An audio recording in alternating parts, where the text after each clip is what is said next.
or whom did Harry see at the shop?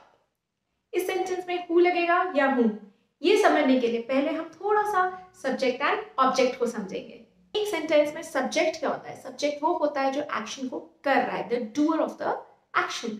Object वो होता है जो एक्शन को रिसीव कर रहा है। सब्जेक्ट एक्शन कर रहा है वो किसके ऊपर कर रहा है, वो होता है object. Harry saw Surabhi at the shop. इस सेंटेंस में सब्जेक्ट यानी कि डूअर ऑफ द एक्शन कौन है? हैरी, क्योंकि जो एक्शन वर्ब है यानी कि सॉ वो किसने परफॉर्म किया? हैरी ने। हैरी सॉ, तो जो डूअर है वो सब्जेक्ट है यानी कि Harry is the subject. Harry ने किसको देखा? हैरी ने सुरभि को देखा। तो सुरभि ने एक्शन नहीं किया, सुरभि ने हैरी का एक्शन रिसीव किया, उसके ऊपर वो एक्शन हुआ। हैरी सॉ सुरभि, तो सुरभि क्या हुई? Object. Surabhi was seen by Harry, so action तो कर रहा है हैरी, इज द सब्जेक्ट, और दिखी कौन? रिसीव किसने किया एक्शन? सुरभि ने।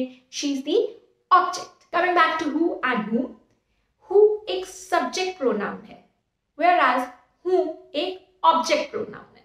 Subject pronouns refer to the persons और things who are performing the action, जो एक्शन परफॉर्म कर रहे हैं उसे बोलते हैं सब्जेक्ट प्रोनाउन। तो हु एक सब्जेक्ट प्रोनाउन है, whereas whom is an object pronoun, which means it refers to the person or thing who is receiving the action, जिस पे एक्शन हो रहा है। सो अगर यही सेंटेंस ऐसे होता, dash saw Surabhi at the shop, तो जो डैश है वो देख रहा है, डैश सॉ यानी डैश एक्शन करेगा, तो जो डैश है उसमें क्या आएगा? Subject pronoun. तो सब्जेक्ट प्रोनाउन कौन सा होता है?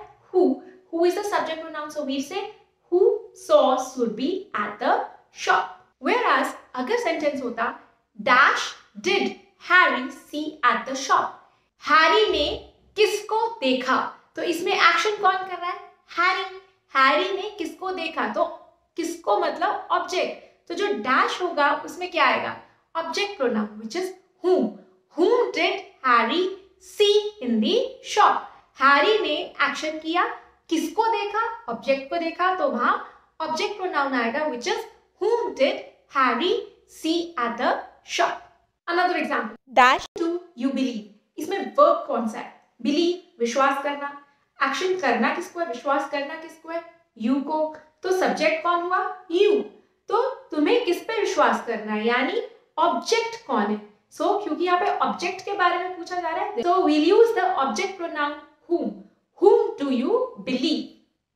आई होप आपको ये वीडियो पसंद आया हो। इस तरीके के और वीडियोस के लिए do remember to like, share and subscribe.